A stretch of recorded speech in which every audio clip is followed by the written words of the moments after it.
Now on the CTV News at 5, a look at the financial boost WhoopUp Days brings.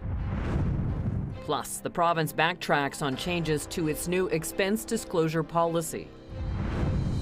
And an update on bridge damage and traffic on WhoopUp Drive.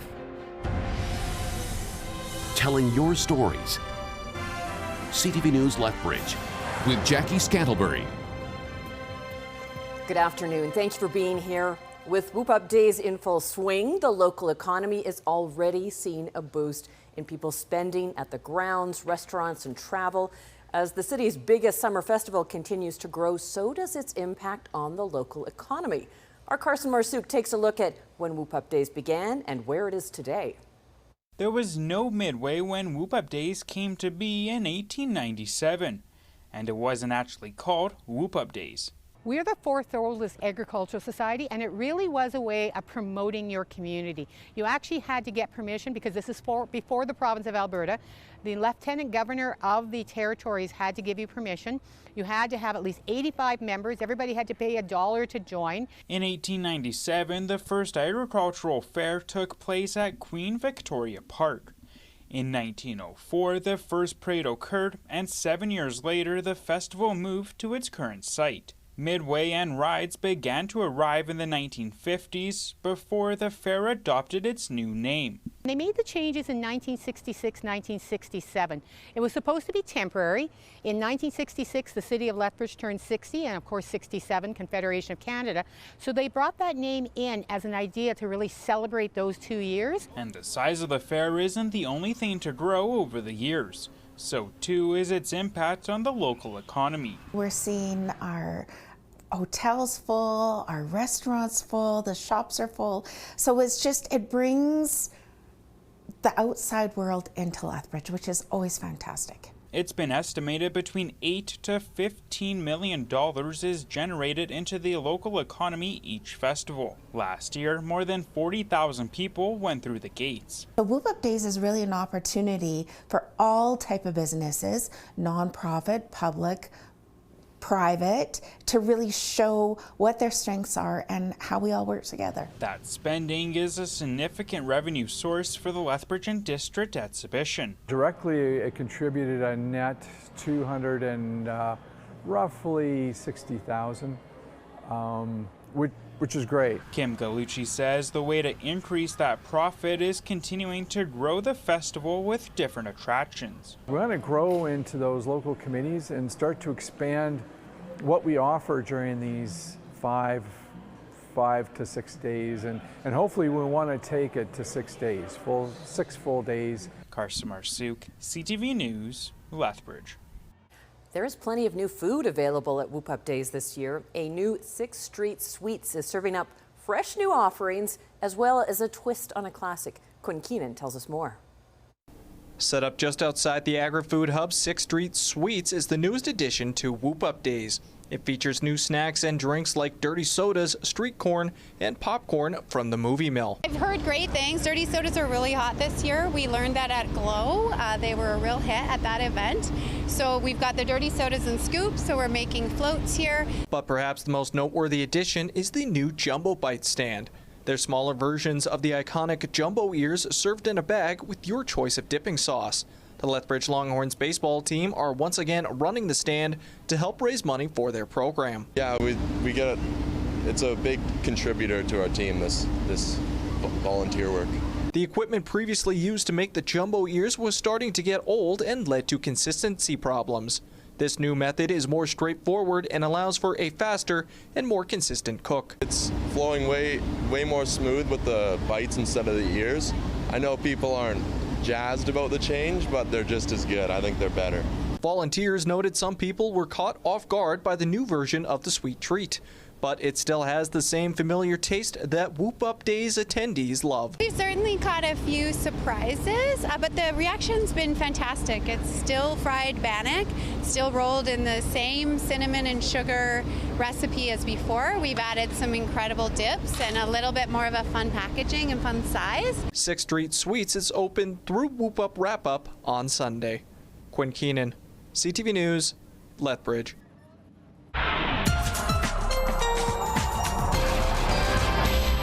All right. right, Danielle Savoni, you warned us that we could be seeing some very active weather today, and that's happening. Yes, exactly. We have a line of severe spells that are pushing through, as you can see here. So this is a little bit earlier in the afternoon.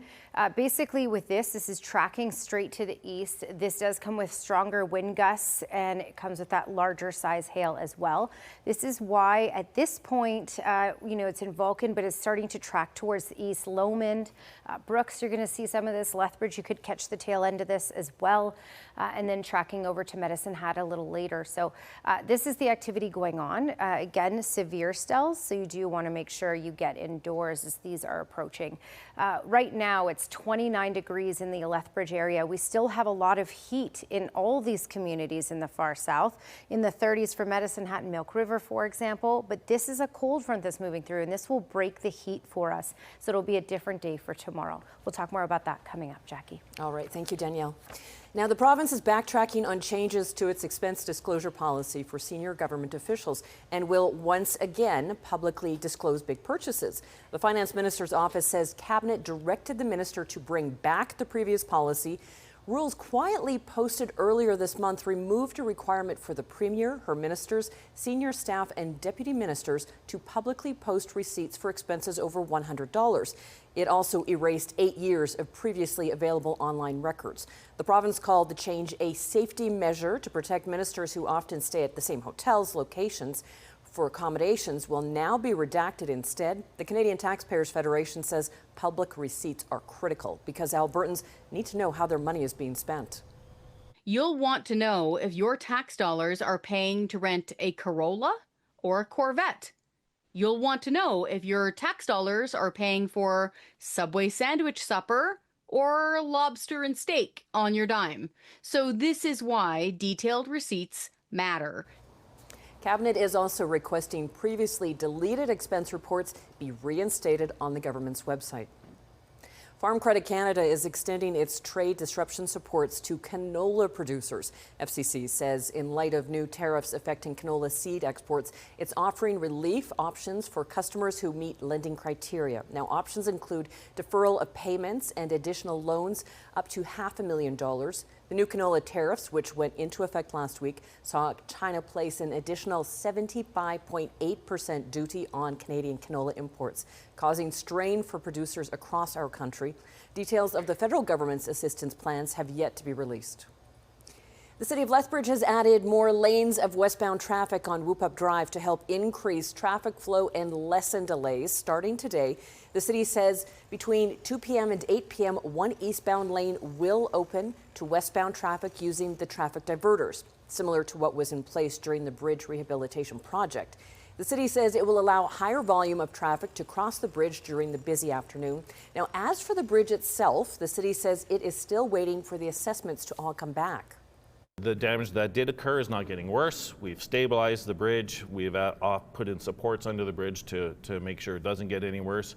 And then we're going to start doing restoration work shortly once we have the contract in place to make those necessary repairs. The city says one of the reasons bridge repairs aren't happening 24/7 are because of the type of high-strength concrete being used needs time to cure, often taking days to properly harden.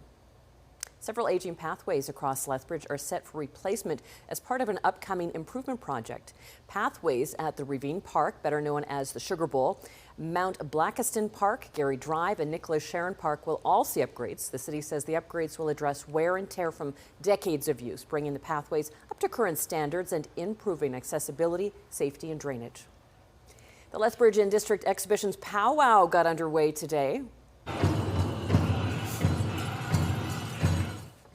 The powwow features competitive dancing and drumming from members of the Blackfoot Confederacy. Categories include tiny tots, junior, and adults, while dancers can compete in buckskin, chicken, grass, and jingle categories. This is the 4th year the exhibition and Blackfoot Confederacy has held the powwow over WhoopUp Days. And we have more free breakfast to tell you about for Thursday. Southland Trailers is hosting their 8th annual breakfast from 7 until 11 at 1305 41st Street North. There will be music, a kids zone, and of course, pancakes. All proceeds go to the Lethbridge Therapeutic Riding Association. The United Way Pancake Breakfast runs from 7:30 until 10:30 at the Sandman Hotel on Mamagrath Drive South. Donations go back to the United Way, and rain or shine, Onside Restoration is hosting a free breakfast from 9 a.m. until 11 at 410 26th Street North. Donations are welcome, and those will go to Streets Alive mission. More than 25,000 people have signed a petition to save Drumheller's iconic dinosaur. Earlier this year, the town decided to dismantle Tyra, triggering backlash. I've just been looking at ways as a businessman that the town and the people of the town can use the tourist assets to benefit the people that live here and love the dinosaurs and love the tourists and love just being in our small little community. We are in talks with the town of Drumheller and Travel Drumheller to see what can be planned going forward after the lease expires. The Drumheller and District Chamber of Commerce owns and operates the dinosaur. Its lease agreement with the town expires at the end of 2029. Wondering what's in store this weekend with the weather? Well, Danielle Savoni has that answer right after this break. Plus, we have the details of the UCP government's partial reversal of their new COVID policy.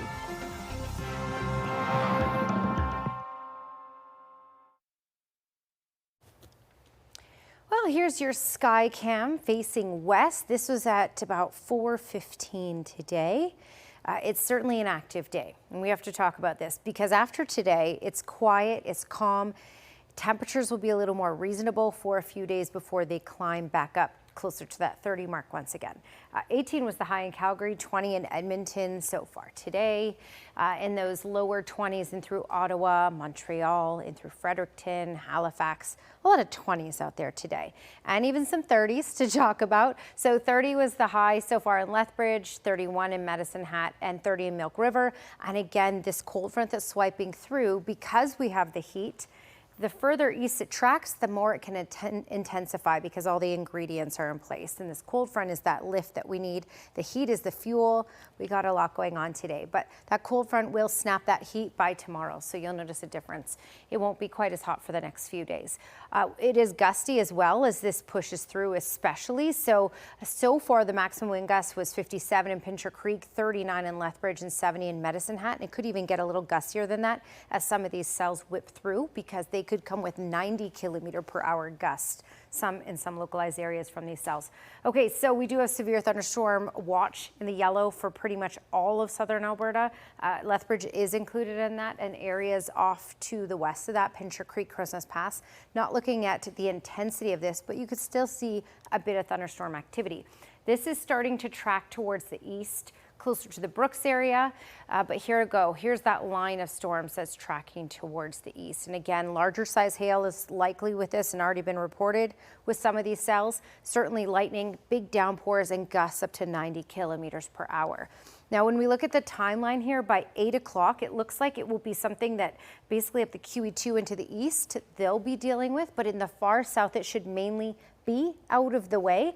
And then we're looking at stability, ridge of high pressure, and this will be a strong ridge of high pressure will build in. So we're looking at some longer term sunshine and stability after today. All right, fog patches building in tonight. Risk of thunderstorms tonight in the East Kootenay area, but then clear tomorrow. Fog patches really lasting until the early morning hours. We have the potential for non-severe thunderstorms in Crowsnest Pass tonight. A little gusty, 50 kilometers per hour, still 40 kilometers per hour tomorrow with a mix of sun and cloud, and a high of 27 tomorrow.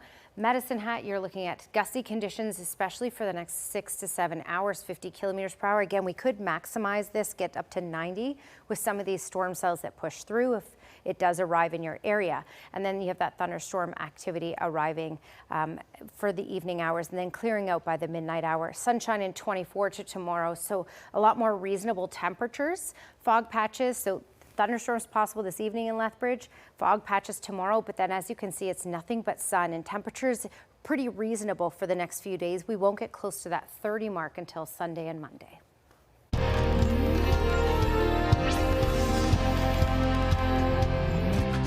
The province has partially reversed its decision to charge for COVID shots, but healthcare organizations say they haven't gone far enough.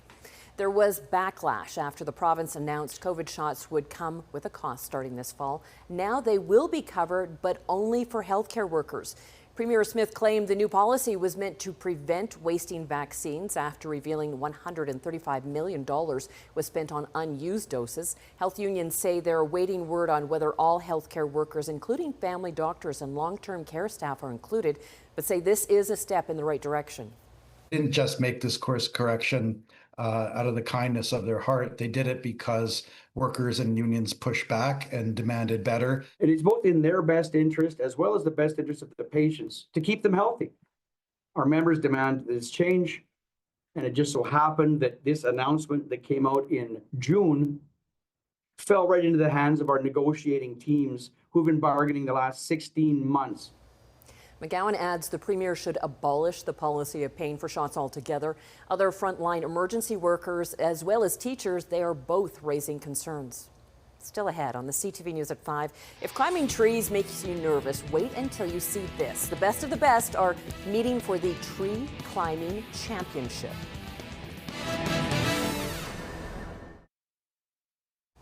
Welcome back. Lethbridge's Janae Shomachuk is bringing home gold from the Canada Summer Games.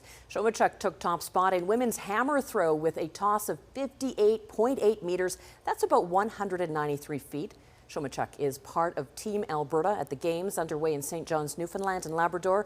Currently, Team Alberta has 47 medals, 12 of them gold. Shomachuk is part of the U of L Pronghorns and Chinook track and field teams. She was named this year's Pronghorns Female Athlete of the Year. For the first time in a decade, Canada will be sending a soccer team to the 2025 Homeless World Cup. Calgary's Ashley Fraser will coach the team of 8 players who are homeless or who have experienced homelessness. This week, they'll head to Oslo, Norway to face off against 47 other countries. The goal of the tournament is to create community, shift perspectives, and empower the underprivileged. Everyone leaves with a moment or a story that is just so profound, and you get to experience that with them, and you have no idea what that moment's going to be. It could be a goal they score, it could be a game they win, it could be a person they meet, it could be finding commonality with someone. Like, it's just, the moments are so serene and unpredictable, and I just can't wait to follow Team Canada's Homeless Cup World Journey, and you can watch them and follow them online. In the world of professional tree climbing, only one person truly comes out on top. Dozens of peak performers are gearing up to scale the championship ladder in Saskatchewan for a shot at the ultimate crown. Here's CTV's Allison Bamford. Hard work under a hot summer sun. It's a short climb, 20 feet up, to cut down this dead spruce, a job that sometimes takes James Luchuk 85 feet off the ground. Not everybody gets to kind of see that view every day, and it's an accomplishment when you do. Now the professional arborist is chasing a new accomplishment, branching out to compete at his first prairie tree climbing championship. At the root of it, climbers scale up trees as fast as they can, participating in 5 different events that test their strength, agility, and techniques. Competition is based a lot around just working situations. Now in a few days, the trees in Kinsman Park will be filled with competitors from across the prairies. 45 of them trying to climb their way to the top of the podium in hopes of booking a ticket to the International Championship next fall. Many are training just by doing their jobs. It's definitely strenuous. You're always constantly thinking.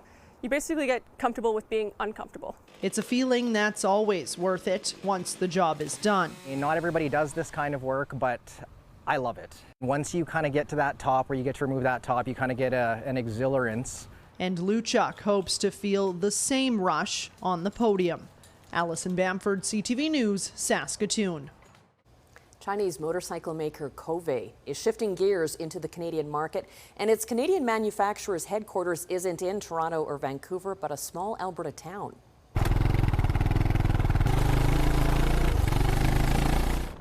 The family-run Cooey Moto in Carstairs is the sole Canadian distributor for the Chinese-built brand. After a lengthy certification process, the company now has bikes in a dozen dealerships across Canada, with plans to nearly double that number by year's end.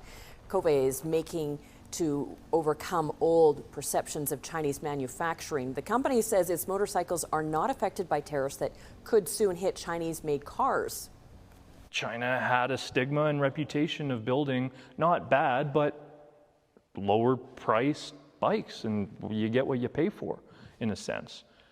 The conversation is definitely shifting now, especially around Cooey, because they've proved themselves around the world as durable, long-lasting, and quality race machines. Cooey Moto's Canadian team says the adventure motorcycle segment is the fastest growing part of their industry. Well, after his wife lost her wedding rings in the compost, a BC husband vowed to find them. You'll be surprised at just how far he went. That story when we come back.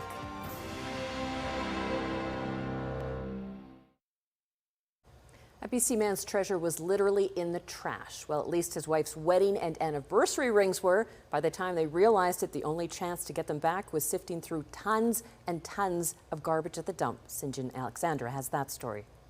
18 tons of rotting, steaming, stinking compost, and somewhere in this mound might be his wife's wedding rings. She never takes them off. But while washing her hands at a restaurant, Janine Van Ijseldijk realized they had somehow slipped off. Left the restaurant. I'm like, I can't even wait for the check. After a frantic search, the couple figured the rings must have slipped off into the compost. But by now, the garbage had already been collected. I said I'd go to the dump in the morning and ask them if I could go through the compost pile. He said, let me try. I said, okay. In other words, just about everyone, including Denny Webster at the Mission Sanitary Landfill, thought this was a lost cause. My brain was trying to figure out a way to tell him to go buy his wife new wedding rings.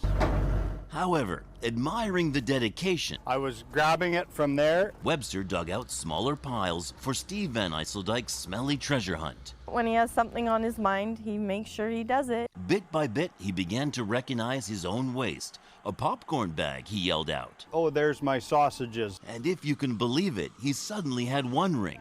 And within an hour, he had them both. And it was all slimy with popcorn and butter. So he called his wife and told her the news. She basically broke down crying, cried all the way home, she said. Well, yes, because I know how much he loves me that he's willing to go through a rotten, stinky compost pile. I don't think he really believed that he had found it, even though he had them both in his hands. The chances of a happy ending were unlikely. It's not the money, it's the sentimental value. It's the money.